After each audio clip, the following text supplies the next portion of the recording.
नमस्कार दोस्तों, मेरा नाम है विमल सिंह बालाजी। स्टडी अड्डा में आप सभी का स्वागत है।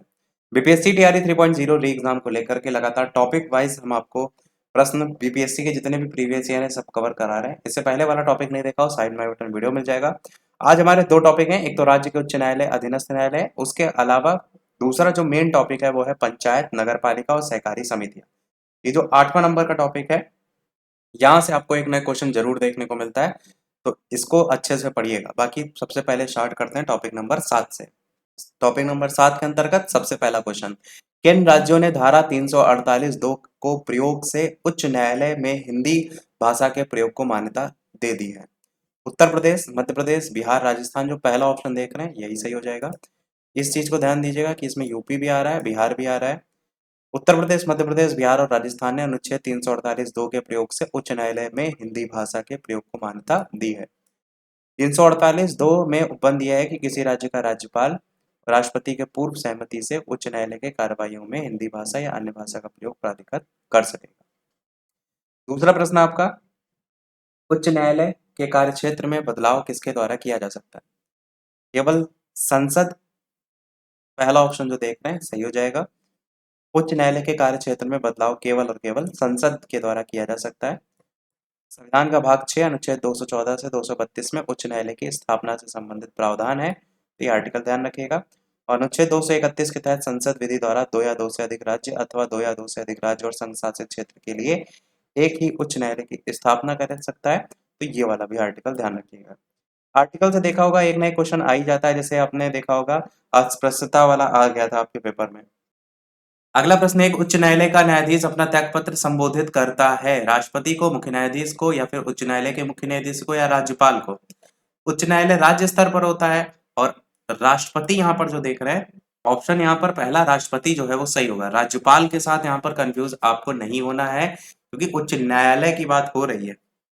उच्च न्यायालय का न्यायाधीश शपथ लेने के बाद 62 वर्ष की आयु तक अपने पद पर कार्यरत रहता है। अनुच्छेद 217 एक का के अनुसार वो राष्ट्रपति को संबोधित अपने हस्ताक्षर युक्त पत्र के द्वारा अपना पद त्याग सकता है। साथ ही उसे सिद्ध कदाचार या असमर्थता के आधार पर संसद के दोनों सदनों द्वारा अलग अलग अपने कुल बहुमत से जो उपस्थित हो और मतदान करने वाले सदस्यों को 2/3 द्वारा पारित प्रस्ताव से राष्ट्रपति द्वारा पदमुक्त किया जा सकता है। तो इस चैप्टर में बस इतने ही क्वेश्चन थे। अब जो मेन हमारा चैप्टर है वो ये है, जहां से एक नया क्वेश्चन हर तैयारी का, चाहे 1 हो, फेज 2 हो, फेज 3 है, क्वेश्चन आना ही आना है, तो इसको आप अच्छे से पढ़िएगा। सबसे पहला प्रश्न इस चैप्टर का है, पंचायत, नगर पालिका और सहकारी समितियां। प्रश्न है आपका कि एक पंचायत समिति किस स्तर पर एक पंचायती राज संरचना का संचालन करती है? ब्लॉक, जिला या फिर ग्राम स्तर? आंसर की बात करते हैं तो आंसर आपका पहला ब्लॉक स्तरीय निकाय जो है वो सही हो जाएगा। एक पंचायत समिति ब्लॉक स्तर पर एक पंचायती राज संरचना का संचालन करती है। अनुच्छेद 243 बी जो है उसके द्वारा भारत में त्रिस्तरीय पंचायती राज व्यवस्था का प्रावधान है। प्रत्येक राज्य में ग्राम स्तर पर ग्राम पंचायत, मध्यवर्ती स्तर पर क्षेत्र पंचायत या ब्लॉक स्तर और जिला पंचायत के गठन का प्रावधान है। इसी को ही त्रिस्तरीय पंचायती राज व्यवस्था कहते हैं, आर्टिकल 243 बी में। इसके साथ ही साथ 243 सी के अंतर्गत क्या है, तो राज्य विधानमंडल की विधि के द्वारा पंचायतों की संरचना के संदर्भ में उपबंध करने की शक्ति प्रदान की गई। अगला है, पंचायत जो है उनकी वित्तीय स्थिति की समीक्षा के लिए राज्य सरकार प्रत्येक 5 वर्षों में क्या गठित करती है? वित्त आयोग, वित्त समिति, सलाहकार आयोग या सलाहकार समिति? आंसर की बात करें तो आंसर आ जाएगा पहला, तो वित्तीय स्थिति की समीक्षा के लिए राज्य सरकार 5 वर्षों में वित्त आयोग का गठन जो है वो करती है। आर्टिकल इसका है 243(1) या आई करके, जिसमें वित्त आयोग का गठन जो है वो करेगा, जो निम्न सिफारिशें करेगा। क्या क्या सिफारिशें? जैसे राज्य की समेकित निधि कोष से पंचायतों को दी जाने वाली अनुदान सहायता, पंचायतों की वित्तीय स्थिति के सुधार के लिए आवश्यक उपाय, राज्यपाल के द्वारा आयोग को सौंपा जाने वाला कोई भी मामला जो पंचायत के मजबूत वित्त के लिए है, तो ये सारे इसमें पॉइंट आ जाएंगे।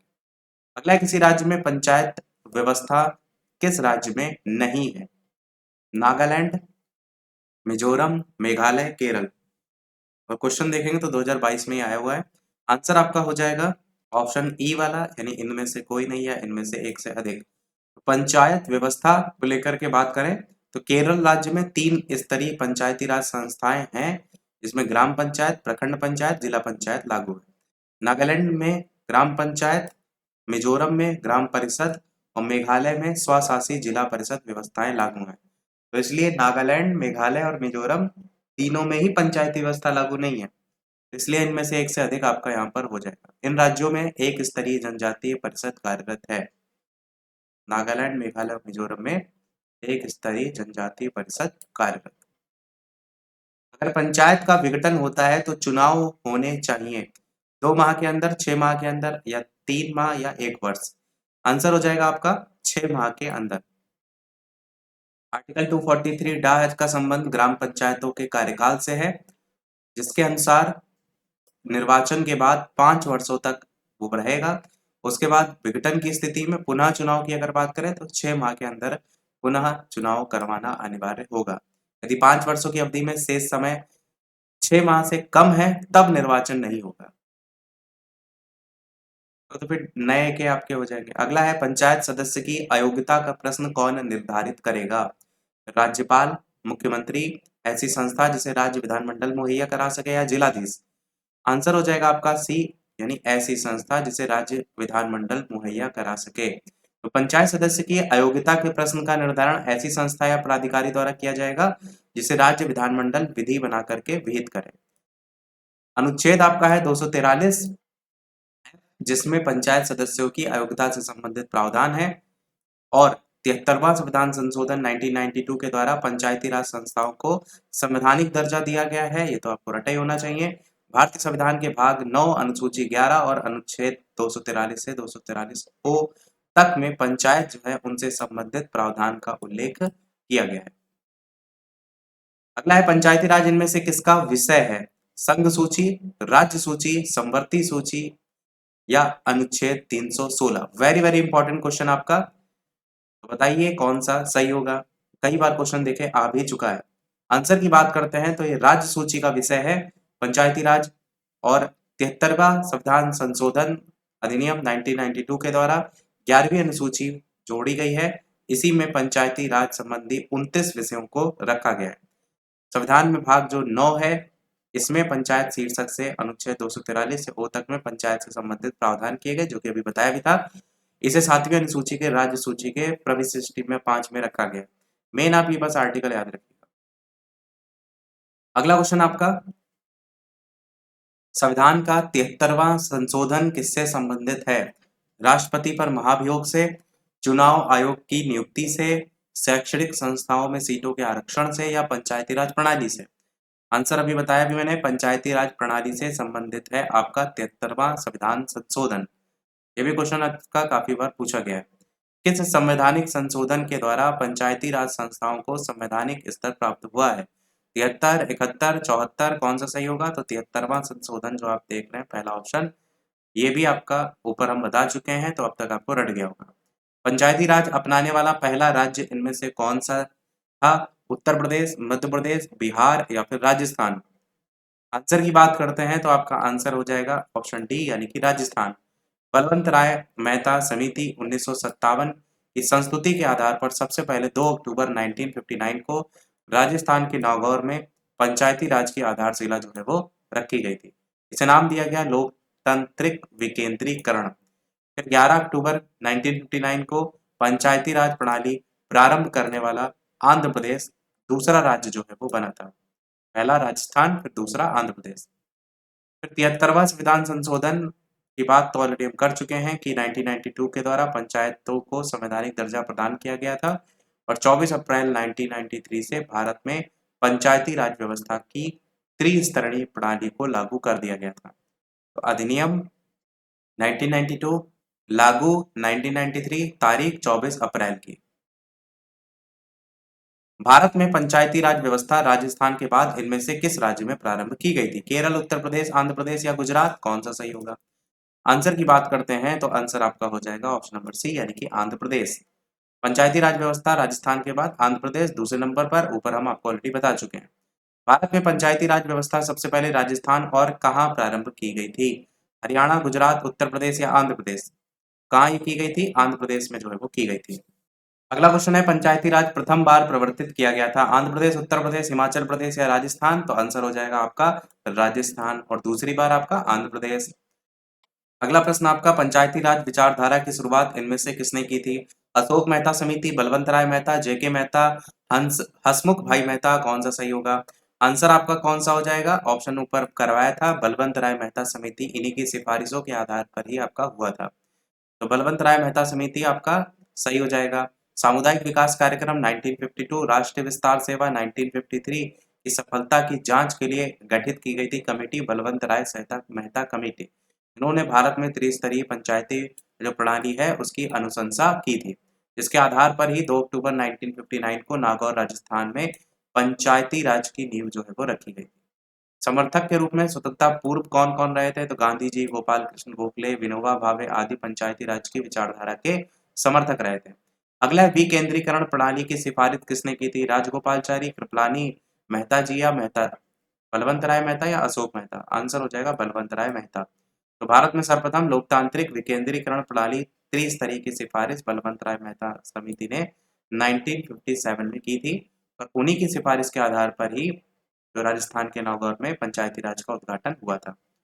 अगला है, भारत में पंचायती राज की अनुशंसा के लिए बनी समिति के अध्यक्ष कौन थे? तो आंसर बलवंत राय मेहता ही सही हो जाएगा। अगला है, सूची 1 और 2 आपको मिलान करना है और बताना है कौन सा किससे मैच होगा। एक तरफ पंचायती राज समितियां दी गई हैं, एक तरफ उससे संबंधित वर्ष दिए गए, और नीचे आपको ऑप्शन दिए गए, और नीचे आपको आंसर डी वाला देखने को मिलेगा। हम डायरेक्ट आंसर की बात कर लेते हैं, जिसमें आमने सामने सारे आपको देखने को मिल जाएंगे। बाकी आप चाहें तो वीडियो को रोक कर खुद से ट्राई कर सकते हैं। हम बात करते हैं डायरेक्ट आंसर की। तो सी एच हनुमंता राव समिति 1984 वर्ष है, जी वे के राव समिति का 1985 है, अशोक मेहता का है 1977, एल एम सिंघवी का है 1986, बलवंत राय मेहता समिति है 1957। तो वैसे इंपॉर्टेंट सभी हैं, पर ये ज्यादातर तीनों ऑप्शन में देखने को मिल जाती है। जेवी के राव भी देखने को मिली जाती है, तो 1985। अगला है, पंचायती राज संस्थाओं को 29 कार्यों की सूची किस अनुच्छेद के तहत दी गई है? 243 एच, 243 ई या 243 एफ या 243 जी? कौन सा सही होगा? आंसर की बात करते हैं तो आंसर हो जाएगा आपका डी ऑप्शन, यानी 243 जी। 73वां संविधान संशोधन के द्वारा संविधान में 11वीं अनुसूची जोड़ी गई है, और इसके तहत पंचायतों के अनुच्छेद 243 जी के अंतर्गत 29 विषयों को जो है वो रखा गया है। सीधे सीधे इस तरीके से भी पूछ लिया जाता है कि 11वीं अनुसूची में कितने विषय हैं, तो आप कहेंगे 29 विषय हैं। इसी प्रकार 12वीं अनुसूची में कितने विषय हैं, तो उसमें आपको 18 विषय देखने को मिलते हैं। तो दोनों अलग अलग अनुसूची के आधार पर भी पूछ लिए जाते हैं। अगला क्वेश्चन आपका, कि भारत में महिलाओं के लिए किस राजनीतिक संस्था में स्थान आरक्षित है? पंचायती राज में है, राज्य विधानसभा में, राज्यसभा में या लोकसभा में? बताइए कौन सा सही होगा। इसके अलावा जो भी चैनल पर नए हो, सब्सक्राइब करके नोटिफिकेशन बेल जरूर ऑन कर लीजिएगा, और लाइक सभी लोग अवश्य करते रहिएगा, आपके लिए सारी मेहनत की जा रही है। पीडीएफ के लिए लाइक का टारगेट 400 लाइक का है, जैसे ही कंप्लीट होगा पीडीएफ टेलीग्राम चैनल पर भेज देंगे। लाइक में थोड़ा सा कोशिश कीजिए जल्द से जल्द कंप्लीट करने की, ताकि जल्द से जल्द पीडीएफ में भेज पाए। बाकी जो पहले के भेज चुके हैं वो आप वहां से डाउनलोड कर लीजिएगा। प्रश्न आपका है, भारत में महिलाओं के लिए किस राजनीतिक संस्था में स्थान आरक्षित है? तो आंसर हो जाएगा आपका पहला, यानी पंचायती राज। अब यहाँ पर बाकी बात करें इसके बारे में, तो 73वां संविधान संशोधन अधिनियम 1992 के द्वारा पंचायती राज व्यवस्था को न केवल एक नई दिशा मिली, बल्कि अनुच्छेद 243 घ के अधीन ये महिलाओं की पंचायत जो है उसमें 33% आरक्षण प्रदान करके उनकी सहभागिता के अवसर को भी बढ़ाया गया। वर्तमान में देखेंगे तो बिहार, हिमाचल प्रदेश, उत्तराखंड, राजस्थान और केरल, इन्होंने पंचायतों में महिलाओं की भागीदारी को बढ़ा करके 50% कर दिया। तो बिहार में भी 50% है। पंचायत के चुनाव कराने हेतु निर्णय कौन लेता है? केंद्र सरकार, राज्य सरकार, जिला न्यायाधीश या चुनाव आयोग? तो पंचायत का चुनाव है तो केंद्र सरकार का तो रोल होगा नहीं, राज्य सरकार ही आपका यहाँ पर सही हो जाएगा। 243 का तथा 2 के अधीन पंचायत के चुनाव कराने के लिए निर्णय राज्य सरकार लेता है। चुनावी जो प्रक्रिया है उसकी तैयारी की देखरेख, निर्देशन, मतदाता सूची, इसको तैयार करने पर नियंत्रण, और पंचायत जो है उनके सभी चुनावों को संपन्न कराने की शक्ति राज्य निर्वाचन आयोग में ही निहित होती है। कार्यकाल कितना होता है? 5 वर्ष जो है वो निर्धारित किया गया है। अगला है पंचायत के चुनाव कराने हेतु निर्णय किसके द्वारा लिया जाता है? राज्य सरकार हो जाएगा, क्योंकि ऊपर हमने बताया था, बाकी कोई ऑप्शन ऐसा है भी नहीं, तो ये आपका राज्य सरकार हो जाएगा। अगला क्वेश्चन आपका है, इनमें से किसका निर्माण पंचायती राज व्यवस्था के तहत हुआ है? खाप पंचायत, जाति पंचायत, ग्राम पंचायत, जन पंचायत, कौन सा सही होगा? आंसर हो जाएगा आपका ग्राम पंचायत। इसका निर्माण पंचायती राज व्यवस्था के तहत हुआ है। बलवंत राय मेहता की समिति की सिफारिश पर त्रिस्तरीय पंचायती राज व्यवस्था की सिफारिश। सबसे पहले इसमें निचले स्तर पर ग्राम पंचायत ही आता है। उसके बाद खंड स्तर पर क्षेत्र पंचायत और जिला स्तर पर जिला पंचायत, ये 3 आपको देखने को मिलते हैं त्रिस्तरीय व्यवस्था में। बाकी 73वां संविधान संशोधन 1992 पंचायती राज व्यवस्था संवैधानिक दर्जा दिया गया। भाग 9 में पंचायत नामक शीर्षक के तहत 243 से 243 ओ तक पंचायती राज से संबंधित। पंचायत की संरचना की अगर बात करें तो स्तर ग्राम स्तर, खंड ब्लॉक स्तर होता है और जिला स्तर। ग्राम स्तर पर ग्राम पंचायत होगी, खंड या ब्लॉक स्तर पर क्षेत्र पंचायत होगा, जिला स्तर पर जिला पंचायत होगी। ग्राम स्तर में जो ग्राम पंचायत है उसका जो मुखिया होता है वो प्रधान मुखिया या सरपंच कहलाता है और उसका जो निर्वाचन होता है वो प्रत्यक्ष होता है।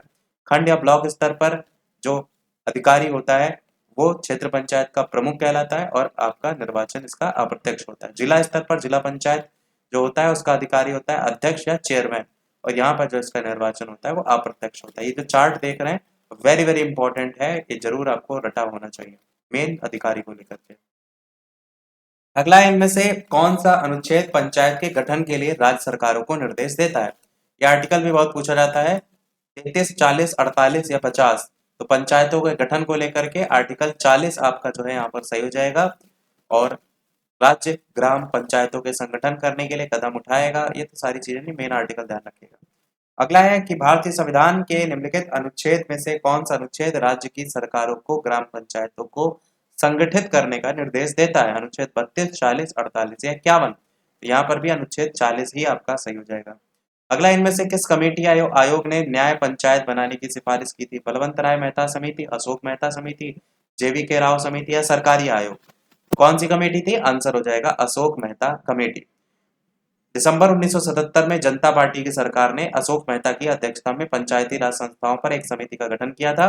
अगस्त 1978 में अपनी रिपोर्ट सौंपी थी और पंचायती राज व्यवस्था को और ज्यादा मजबूती जो है वो प्रदान की थी। त्रिस्तरीय जो पंचायत राज परिषद है इसको लेकर के यहाँ पर जो सिफारिश दी गई थी ना 132 सिफारिश, उसमें से कुछ सिफारिश यहाँ दी गई, जैसे त्रिस्तरीय पंचायती राज परिषद जिला स्तर पर और उससे नीचे जो मंडल पंचायत है उसमें 15,000 से 20,000 जनसंख्या वाले गाँव के समूह होने चाहिए।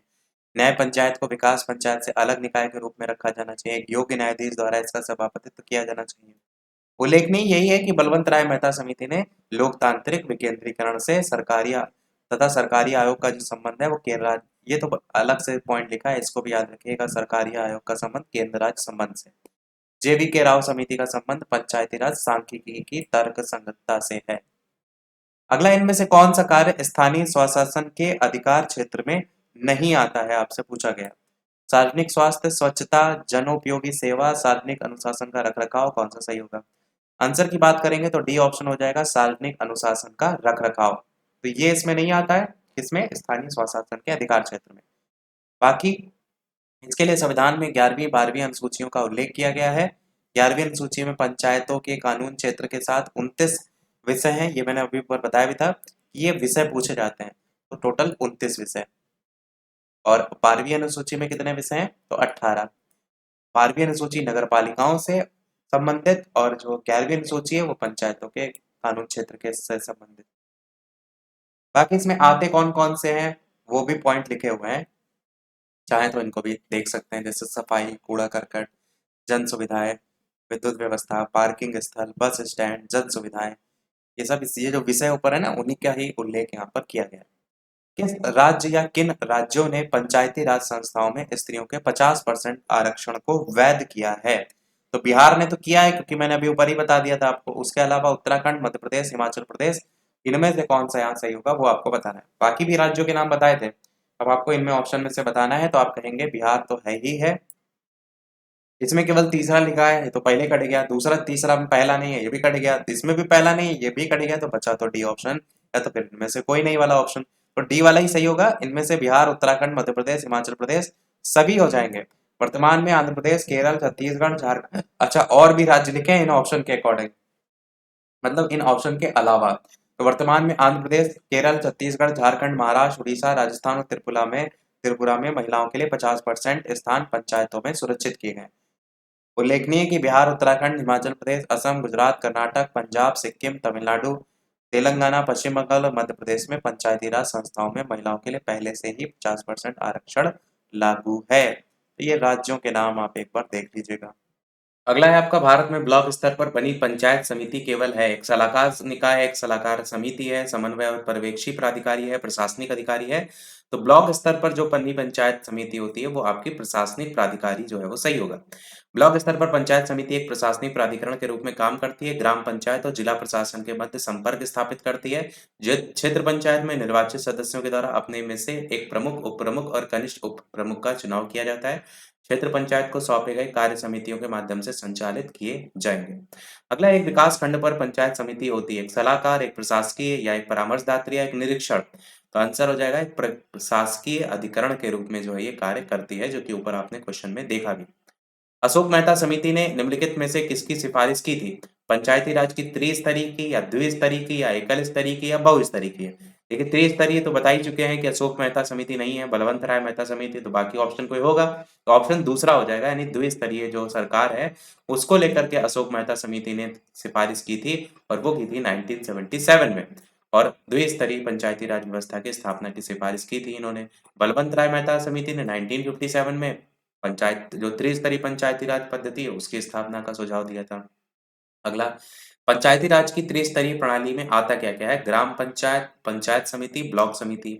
ग्राम पंचायत, ब्लॉक समिति, जिला परिषद तो नहीं होगा, ब्लॉक समिति, जिला परिषद और पंचायत समिति, और ग्राम पंचायत, पंचायत समिति और जिला परिषद, ये आपका ऑप्शन डी वाला सही होगा।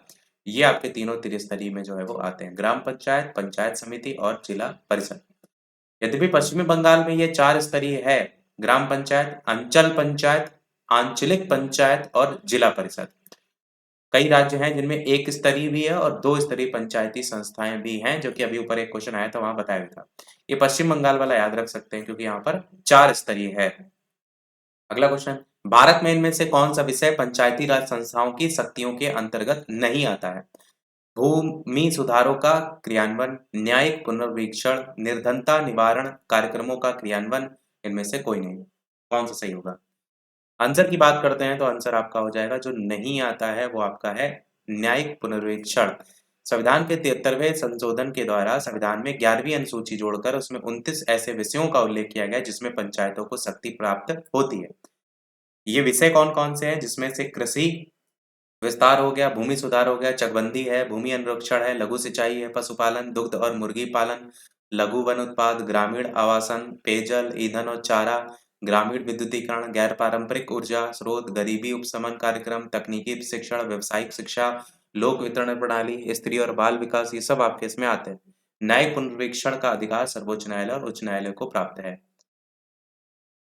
अगला है, भारत में पंचायती राज प्रतिनिधित्व करता कौन है? शक्तियों करता कौन है, नहीं करता है, शक्तियों का विकेंद्रीकरण करता है या लोगों की हिस्सेदारी या सामुदायिक विकास या सभी? तो लगभग सभी आ जाएंगे आपके। पंचायती राज प्रतिनिधित्व जो है वो आपका सभी करता है। 73 और 74 संविधान संशोधन के माध्यम से संवैधानिक स्वरूप प्रदान किया गया है। अगला है, पंचायती राज का प्रधान लक्ष्य इनमें से क्या है? ग्रामवासियों के बीच प्रतिद्वंद को बढ़ाना है, चुनाव में लड़ने के लिए ग्रामवासियों को प्रशिक्षण देना है, ग्रामवासियों में शक्ति का विकेंद्रीकरण करना है। कौन सा सही होगा? आंसर आपका हो जाएगा ग्रामवासियों में शक्ति का विकेंद्रीकरण करना है, जो कि आपने अभी देखा होगा पंचायत वेब सीरीज जो 3rd सीजन आया है, इस चीज को दिखाया भी गया है, ग्रामवासियों में किस प्रकार से शक्ति का विकेंद्रीकरण करके वो प्रधान के खिलाफ लड़ता है। तो पंचायत राज व्यवस्था का प्रमुख लक्ष्य ग्रामवासियों में शक्ति प्रशासनिक का विकेंद्रीकरण है। संविधान का अनुच्छेद 40 है जिसमें राज्य ग्राम पंचायतों के संगठन करने के लिए कदम उठाएगा और उनको ऐसी शक्तियां और प्राधिकार जो है वो प्रदान करेगा जो उन्हें स्वायत्त स्वायत्त शासन की इकाइयों के रूप में कार्य करने के योग्य बनाते हैं। संविधान की 7वीं अनुसूची के राज्य सूची प्रविष्टि में 5 ग्राम पंचायतों को शामिल करके इसके संबंध में कानून बनाने का अधिकार जो है वो दिया गया है, राज्य को दिया गया है। अगला है, पंचायती राज को किसके अंतर्गत स्वशासन की इकाई के रूप में संगठित किया गया है? भारतीय संविधान के मूल अधिकार या प्रस्तावना या नीति निर्देशक तत्व या फिर 73वां संविधान संशोधन? आंसर हो जाएगा इसी 73वें संविधान संशोधन के अकॉर्डिंग ही स्वशासन की इकाई के रूप में जो है वो रखा गया है, संगठित किया गया है पंचायती राज को। 1986 में ग्रामीण विकास मंत्रालय के द्वारा जो गठित लक्ष्मी मल सिंघवी समिति है, इसने ग्राम सभा को पुनर्जीवित करने और पंचायती राज को संवैधानिक दर्जा देने की सिफारिश भी की थी। तो इस चीज को भी आप याद रख सकते हैं। अगला क्वेश्चन, सरकार की पंचायती राज प्रणाली की प्रमुख विशेषताएं क्या हैं? इसमें सरकार की 3 श्रेणियां होती हैं। इसका लक्ष्य गांव को सामाजिक और आर्थिक न्याय प्रदान करना होता है। जिला परिषद में इसके सदस्य के रूप में कुछ सांसद होते हैं या इनमें से सभी सही हैं। आंसर की बात करेंगे तो आपका आंसर क्या हो जाएगा? तो पंचायती राज प्रणाली की मुख्य विशेषताएं क्या है? इसमें सरकार की 3 श्रेणियां होती हैं। इसका लक्ष्य गांव को सामाजिक और आर्थिक न्याय प्रदान करना होता है। जिला परिषद में इसके सदस्य के रूप में कुछ सांसद होते हैं या सभी सही हैं। तो आप कहेंगे सभी के सभी यहाँ पर जो है वो सही हैं, पंचायती राज प्रणाली की जो विशेषताएं हैं उसके बारे में।